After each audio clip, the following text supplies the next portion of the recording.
ओम शांति। आत्मा और उसके द्वारा किए जाने वाले काम का एहसास होना। आज हम इसके बारे में जानते हैं कि कैसे आत्मा और उसके द्वारा किए गए काम का एहसास कैसे होता है।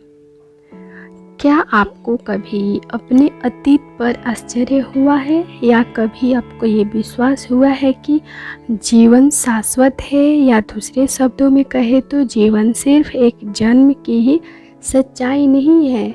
हम सभी ये जानते हैं कि आत्मा क्या है और इसके बारे में सुनते भी आए हैं, पर जो ज्ञान हम सुनते आए हैं क्या उसे हम अपने व्यक्तिगत जीवन पर लागू करते हैं।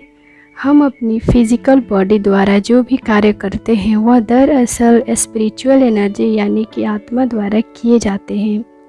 हम जो बोलते हैं या फिर किसी चीज़ के बारे में सोचते हैं वे सब आत्मा द्वारा किए जाते हैं। लेकिन चूँकि आत्मा को देखा नहीं जा सकता तो हम सोचते हैं कि मैं माना कि एक फिजिकल शरीर ही हर कार्य करता हूँ, परंतु आज विज्ञान भी स्व यानी कि अमरता, जीवन और मृत्यु से परे की बात मानने लगा है। साथ ही लोग भी अब ये विश्वास करने लगे हैं कि किस प्रकार शांति और प्रेम और आनंद की एक अदृश्य और नॉन फिजिकल सत्ता मौजूद है जो मैं हूँ, बोलने वाली आत्मा हूँ, और इस आत्मा के अंदर मन है जो सोचने का कार्य करता है। दूसरी तरफ हमारा मस्तिष्क जो सिर्फ एक भौतिक माध्यम है जिसके द्वारा आत्मा कार्य करती है।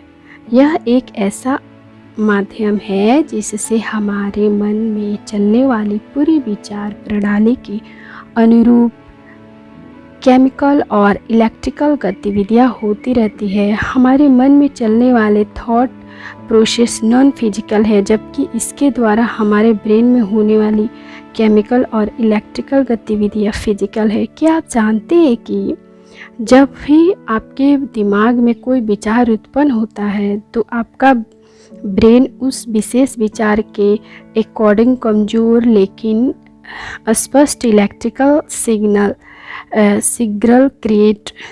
क्रिएट करता है। इन इलेक्ट्रिकल सिग्नल को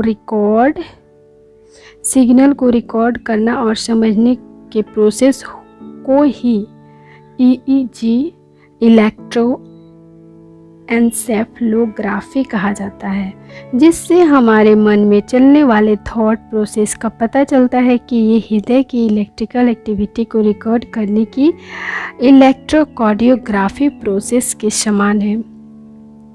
दुनिया भर के सम्मानित लोगों का एक समूह जो अलग अलग आध्यात्मिक संगठनों से जुड़ा हुआ है, जो जीवन के विभिन्न क्षेत्रों इंजीनियरिंग, चिकित्सा, व्यवसाय, शिक्षा आदि के क्षेत्र में कार्य करते हुए भी अपना जीवन लोगों के आध्यात्मिक उत्थान के लिए समर्पित करते हुए प्रतिबद्ध है।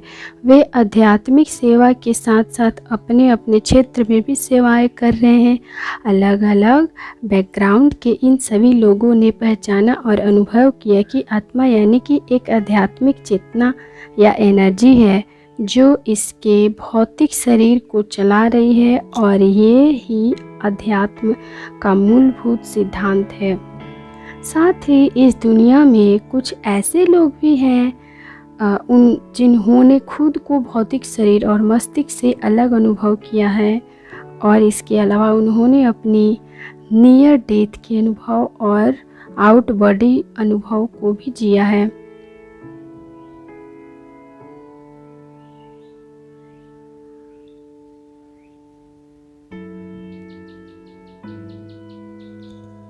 इसका भाग 2 जानते हैं।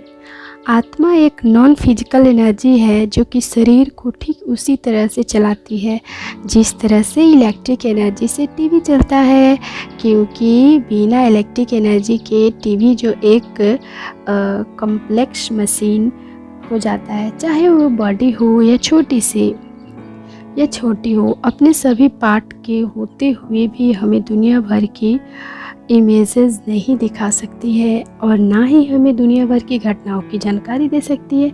ठीक इसी प्रकार हमारा शरीर अपने विभिन्न अंगों और अलग अलग सिस्टम होने के बावजूद भी आत्मा के बिना कोई कार्य नहीं कर सकता। जैसे ही आत्मा इस शरीर से निकल जाती है, हमारा हृदय और दूसरे अंग कार्य करना बंद कर देते हैं।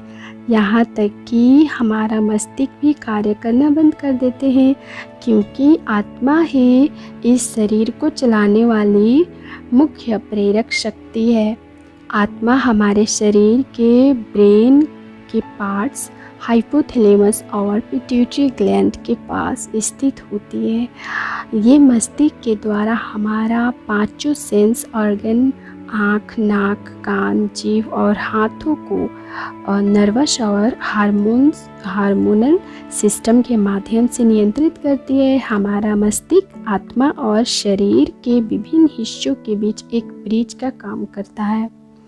क्या आप जानते हैं कि विज्ञान द्वारा संवेदनशील उपकरणों के माध्यम से जो मस्तिष्क की गतिविधियां का पता लगाया गया है, वो आत्मा के अस्तित्व के कारण ही हो पाया है। अगर मानव शरीर में ये नॉन फिजिकल आत्मा नहीं होती, जो कि वास्तव में सोचने का कार्य करती है, तो हमारे इस फिजिकल ब्रेन के अंदर किसी गतिविधि का पता ही नहीं लगाया जा सकता था। यानी कि मस्तिष्क चुप ही रहता। दरअसल मन सोचता है, मस्तिष्क नहीं। क्या सोचता है? मन सोचता है, मस्तिष्क नहीं। हमारा मन नॉन फिजिकल है और नॉन फिजिकल आत्मा का पार्ट है। इसके अलावा हम आत्मा और अपनी फिजिकल बॉडी के संबंध की तुलना कंप्यूटर से भी कर सकते हैं।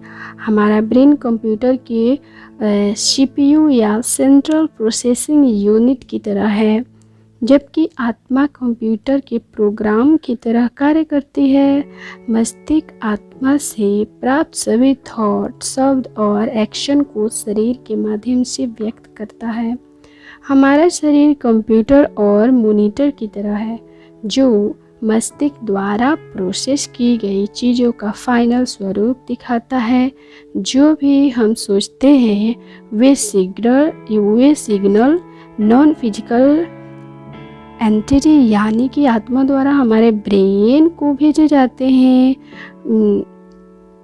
ब्रेन द्वारा डिटेक्ट किए जाने वाले सिग्नल को फिर शरीर द्वारा की जाने वाली विभिन्न क्रियाओं में परिवर्तित किया जाता है। आत्मा के नॉन फिजिकल निर्देशों को हमारा ब्रेन फिजिकल रूप में देता है और फिर ये निर्देश एक्शन में आते हैं।